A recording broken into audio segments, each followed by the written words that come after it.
ఇక్కడ కొంతమంది వర్కర్స్ ఆ పేలుడు సంభవించినప్పుడు బయటకు పరిగెత్తుకి వచ్చినటువంటి వాళ్ళు కానీ ఆ పేలుడు సంభవించినప్పుడు డ్యూటీలో ఉన్న ఒకరిద్దరిని కలిసినప్పుడు వాళ్ళు చెప్తా ఉన్నారు. దాదాపు 140 మంది వరకు కంపెనీలో ఆ నిమిషానికి పనిచేస్తున్నారని. 4 అంతస్తుల భవనం కుప్పకూలిపోయింది. కంప్లీట్ స్లాబ్ అంతా కూడా పడిపోయి నేలమట్టం అయిపోయినటువంటి పరిస్థితి ఉంది. ఇప్పటి వరకు అధికారులు చెప్తున్న దాని ప్రకారంగా 8 మంది మరణించారని, దాదాపు 26 మందిని ఆసుపత్రికి తరలించామని అధికారులు చెప్తా ఉన్నారు. మరి 8 + 26 అంటే 34 మంది. అంటే మరి ఇప్పుడు వర్కర్స్ చెప్తున్న దాని ప్రకారంగా 140 మంది కంపెనీలో ఆ నిమిషానికి పనిచేస్తున్నారని.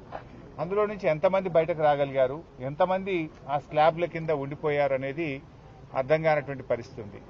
నేను ఇక్కడికి వచ్చినప్పుడు ఇక్కడ కొంతమంది వర్కర్స్ ఆ పేలుడు సంభవించినప్పుడు బయటకు పరిగెత్తుకి వచ్చినటువంటి వాళ్ళు కానీ ఆ పేలుడు సంభవించినప్పుడు డ్యూటీలో ఉన్న ఒకరిద్దరిని కలిసినప్పుడు వాళ్ళు చెప్తా ఉన్నారు.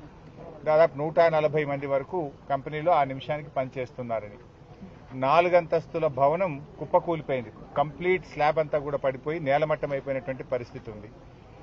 ఇప్పటి వరకు అధికారులు చెప్తున్న దాని ప్రకారంగా 8 మంది మరణించారని, దాదాపు 26 మందిని ఆసుపత్రికి తరలించామని అధికారులు చెప్తా ఉన్నారు. మరి 8 + 26 అంటే 34 మంది.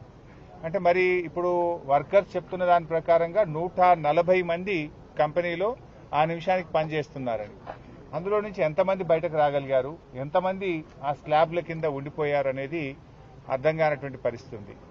నేను ఇక్కడికి వచ్చినప్పుడు ఇక్కడ కొంతమంది వర్కర్స్ ఆ పేలుడు సంభవించినప్పుడు బయటకు పరిగెత్తుకి వచ్చినటువంటి వాళ్ళు కానీ ఆ పేలుడు సంభవించినప్పుడు డ్యూటీలో ఉన్న ఒకరిద్దరిని కలిసినప్పుడు వాళ్ళు చెప్తా ఉన్నారు. దాదాపు 140 మంది వరకు కంపెనీలో ఆ నిమిషానికి